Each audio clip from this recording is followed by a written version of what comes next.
I had always thought life would be smooth after getting married. I grew up in a loving but modest home, and despite the loss of my parents in my late teens, I carried their values with me: kindness, humility, and strength. My husband, Ethan, had swept me off my feet during our college years. He was charming, ambitious, and seemingly the perfect partner.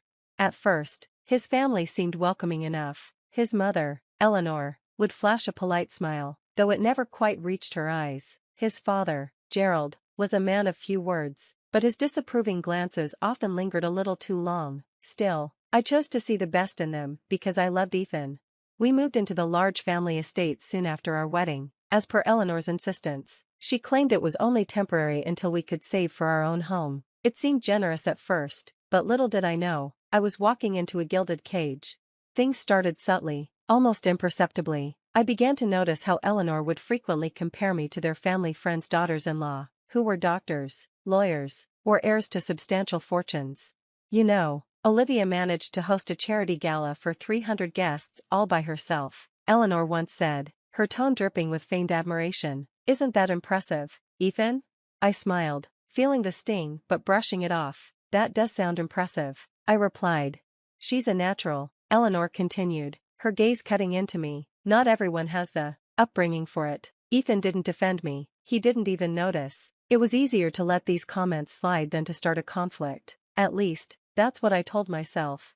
Soon, Eleanor began treating me less like a family member and more like staff. She'd leave lists of tasks for me to complete during the day, ironing their clothes, polishing the silverware, and preparing dinner. Initially, I tried to comply, thinking it was a way to earn her approval, but no matter how hard I worked, it was never enough. One evening, after spending hours preparing a 3-course meal for the family, Eleanor frowned as she tasted the soup.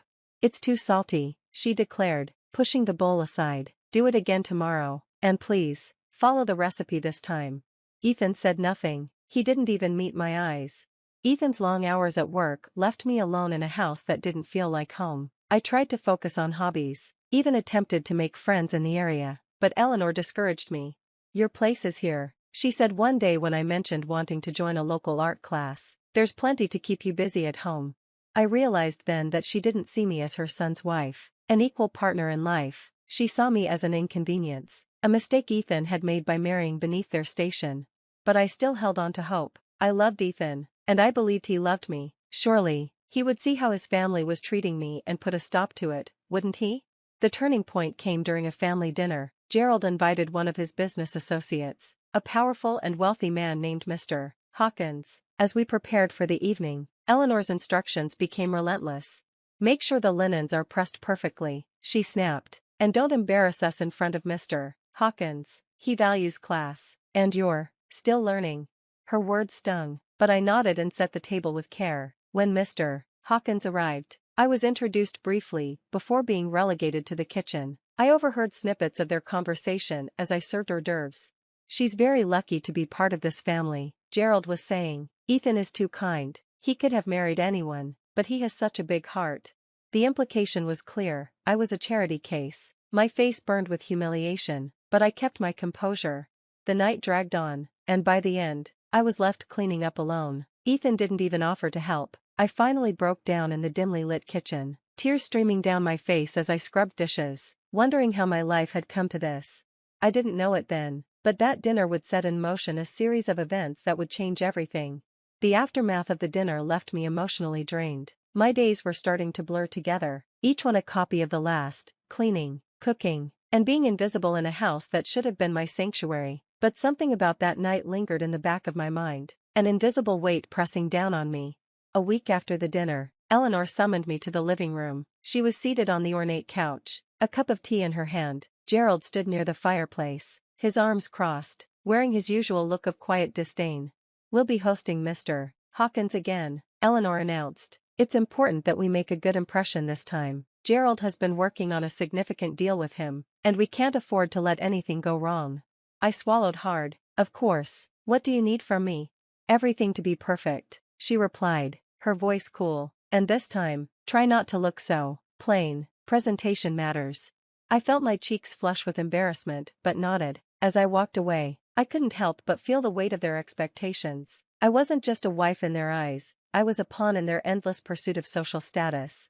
The day of the dinner arrived, and I worked tirelessly from dawn. The house gleamed, the table was set with the finest china, and the aroma of roasted lamb filled the air. By the time the guests arrived, I was exhausted, but Eleanor insisted I be presentable. As Mr. Hawkins stepped through the door, his presence seemed to command the room. He was tall, impeccably dressed, and carried an air of authority. His sharp eyes scanned the room until they landed on me. For a brief moment, I thought I saw something flicker across his face, a mix of recognition and shock, but just as quickly, it was gone. Dinner began, and I quietly served the courses, avoiding eye contact with anyone. As I placed a dish in front of Mr. Hawkins, he looked up and said, "Thank you, miss. Have we met before?" The question caught me off guard. I stammered, I don't think so." He tilted his head slightly, as though trying to place me. "You look familiar." Eleanor intervened, her tone sharp. "She's Ethan's wife. She tends to stay out of the spotlight." Mr. Hawkins didn't respond but gave me a small, polite nod. The rest of the meal passed uneventfully, but I couldn't shake the feeling that he was watching me, studying me. The next morning, while cleaning up the dining room, I heard a knock at the front door, expecting it to be a delivery. I opened it without much thought. To my surprise, it was Mr. Hawkins. "Good morning," he said, his tone polite but firm. "May I speak with you?" I hesitated. "Of course, should I get Gerald?"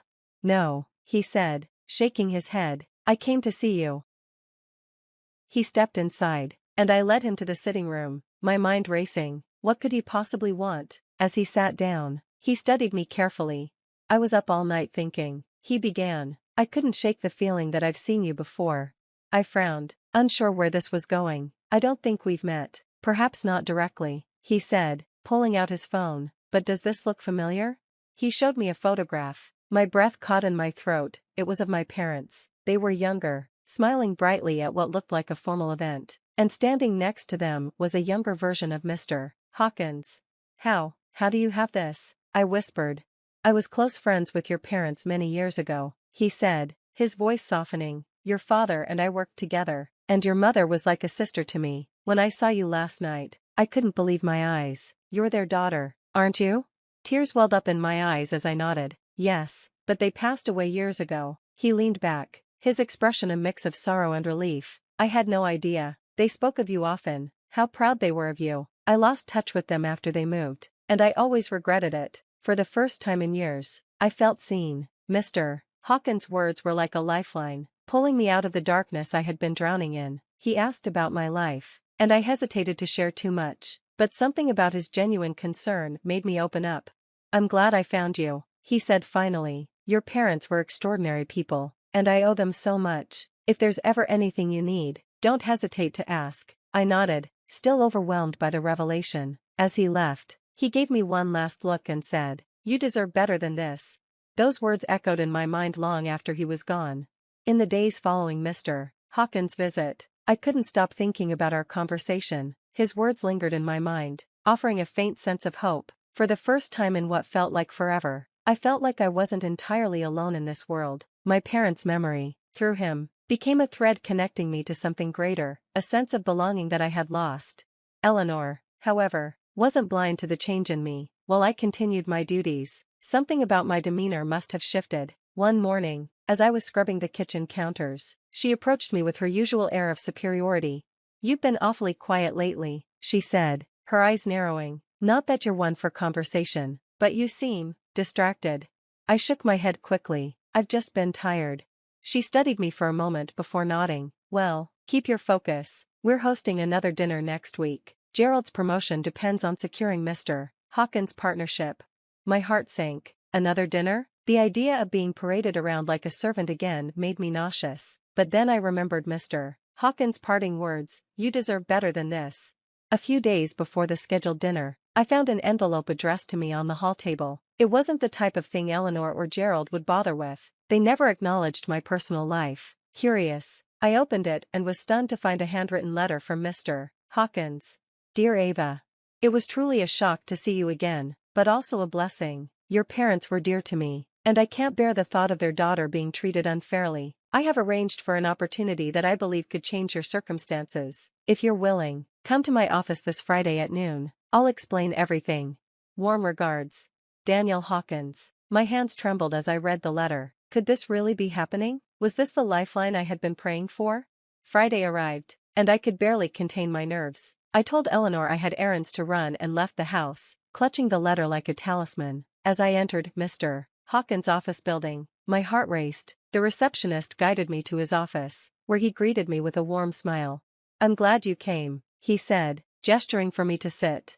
He explained that he had connections in a nearby nonprofit organization that supported women in difficult situations. He believed they could help me build a new life, one where I could rediscover my sense of self-worth and independence. "But there's more," he said, leaning forward. "Your parents left behind a trust fund in your name. I helped them set it up years ago, but I lost track of it when they passed. It's modest, but it's enough to give you a fresh start." Tears streamed down my face as I listened. The idea of starting over felt like a distant dream finally within reach. That evening, I returned home with renewed resolve. I knew Eleanor and Gerald would never let me go easily, they thrived on control, but now, I had something they didn't know about, a plan, a future, and the means to escape. I began quietly packing a few belongings, hiding them in the attic. Each day, I worked discreetly to gather what I would need. The upcoming dinner felt like the perfect cover. While their attention was focused on impressing Mr. Hawkins, I could slip away unnoticed. As the dinner approached, I found myself smiling more often, even humming as I worked. Eleanor noticed, but misinterpreted it as compliance. "Good," she said with a rare nod of approval. "You're finally understanding your place." If only she knew. The evening of the dinner arrived, bringing with it a storm of nerves and anticipation. Eleanor was in full command mode, barking orders at everyone to ensure perfection. Gerald, for his part, was too busy rehearsing his business pitch to Mr. Hawkins to notice anything out of the ordinary. I moved about the house methodically, my heart racing with each passing moment. Tonight would be my last night here. Guests began arriving, including Mr. Hawkins, who greeted me with a knowing smile. His presence was a reminder of the escape plan I'd meticulously crafted. The atmosphere in the dining room buzzed with polite chatter and the clinking of glasses. As expected, Eleanor had instructed me to stay in the kitchen, serving dishes and refilling drinks. But Mr. Hawkins wasn't content to let me stay in the shadows. "Ava," he called out when I entered with a platter of appetizers, "why don't you join us? After all, we've got much to talk about." Eleanor's face turned a shade of red I had never seen before. "Oh, there's no need for that," she said hastily, laughing nervously. "She's here to help, not to dine." But Mr. Hawkins wasn't deterred. "I insist," he said, his tone polite but firm. "Ava is like family to me. I won't have her treated otherwise." The room fell silent. Gerald shifted uncomfortably in his chair, while Eleanor sputtered for a response. Reluctantly, they allowed me to sit. I could feel Eleanor's eyes burning into me, but I kept my composure, buoyed by Mr. Hawkins' support. As the meal progressed, the conversation turned to my parents. Mr. Hawkins shared stories about them, how my father had been his closest friend and how my mother's kindness had touched everyone she met. For the first time in years, I felt like they weren't just a distant memory, they were alive in the room, in the words of someone who had truly known them. It was then that Mr. Hawkins dropped the bombshell. "Ava," he said, addressing me directly, "have you told them about the trust fund your parents left for you?" My heart stopped. I glanced at Eleanor and Gerald, whose expressions twisted from confusion to shock. "Trust fund?" Gerald repeated, his voice laced with disbelief. "Yes," Mr. Hawkins continued, turning his gaze to them. "Her parents left her a considerable amount to ensure she'd never have to rely on anyone else. I'm appalled to see how that generosity has been ignored." Eleanor stammered, trying to regain control. We weren't aware. She never mentioned it." I met her gaze for the first time that evening, my voice steady. "Because you never asked." The tension in the room was palpable. Gerald tried to defuse it, laughing nervously. "Well, this is a misunderstanding. Of course, Ava will have access to her funds. Isn't that right, Eleanor?" But Eleanor's veneer cracked. "She's ungrateful. After everything we've done for her, giving her a roof, food, this is how she repays us?" Mr. Hawkins interrupted, his voice calm but firm. "If by roof and food, you mean exploitation and mistreatment, then yes, Eleanor, this is how she repays you, by reclaiming her life." For the first time, I saw Eleanor rendered speechless. Gerald, too, slumped in his chair, his bluster evaporating. After dinner, I quietly gathered the bag I had packed and headed for the door. Mr. Hawkins followed, offering me a ride to the apartment he had arranged for me through his nonprofit connections. As I left, I felt a mixture of emotions: relief, empowerment, and a bittersweet sense of closure. Eleanor and Gerald didn't even try to stop me. They must have realized their grip on me was broken. The next morning, I woke up in a small but cozy apartment, my apartment. For the first time in years, I felt like I could breathe. I started attending workshops at the nonprofit, where I learned skills to rebuild my life. Mr. Hawkins continued to be a mentor, guiding me through the process of managing the trust fund and pursuing my dreams. Most importantly, I began to find myself again. I wasn't just someone's servant or charity case. I was Ava, a woman with a future. Months later, I sat in a small cafe, sipping coffee and reading a book. My life wasn't perfect, but it was mine. The weight of the past had lifted, replaced by a sense of possibility. I thought of my parents often, not with sadness, but with gratitude. They had given me the strength to endure, and now I was finally living the life they had wanted for me. As for Eleanor and Gerald, I heard through the grapevine that Gerald didn't get his promotion. It seemed karma had its own way of balancing the scales. But I wasn't focused on them anymore. My life was ahead of me, and I was ready to embrace it.